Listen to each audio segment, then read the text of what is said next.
設計評賞步驟4：價值評價。設計評賞去到第4部分啦，咁就係價值評價。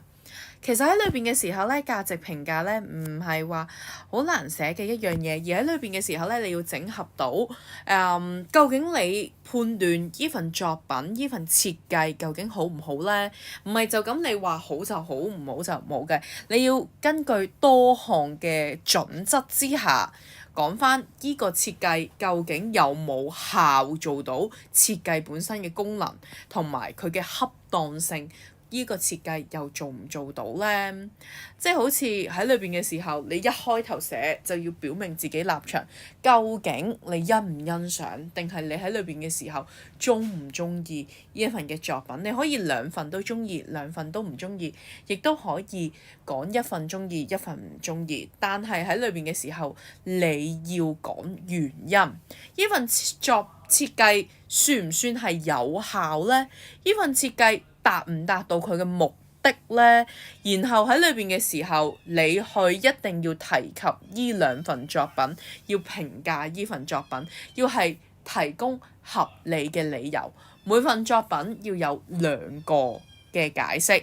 例如好似一個作品，我係好鍾意佢呢份作品，原因喺裏邊嘅時候，呢一個孩子，佢嘅笑容好有感染力，特別係雖然佢喺裏邊嘅時候化妝係好唔同，牙齒有啲位係崩喺裏邊嘅時候啦，胭脂又唔合乎現代嘅化妝美感，但係佢有住一種童真嘅感覺。咁你開始寫，同埋喺裏邊嘅時候，佢成個顏色帶俾人哋又係啲咩氣氛呢？咁你可以講下。咁或者好似一張咁，我喺裏邊嘅時候咧，唔係好鍾意一張圖畫，原因喺裏邊嘅時候咧，有啲人喺裏邊嘅時候就會覺得，咦，究竟呢一個耳塞係咪就係塞住咗一啲嘅嘢，然後播到一啲嘅音樂出嚟咧？係啦，但係耳塞唔係就係阻礙咗出邊嘅嘢，然後裏邊係清靜嘅咩？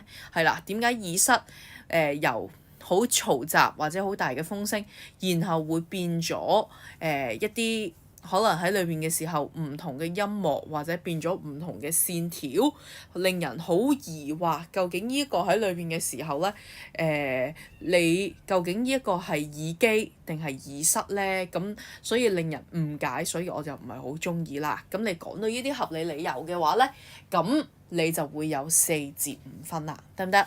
記得啦，一定要預留7分鐘嘅時間去寫步驟4啊！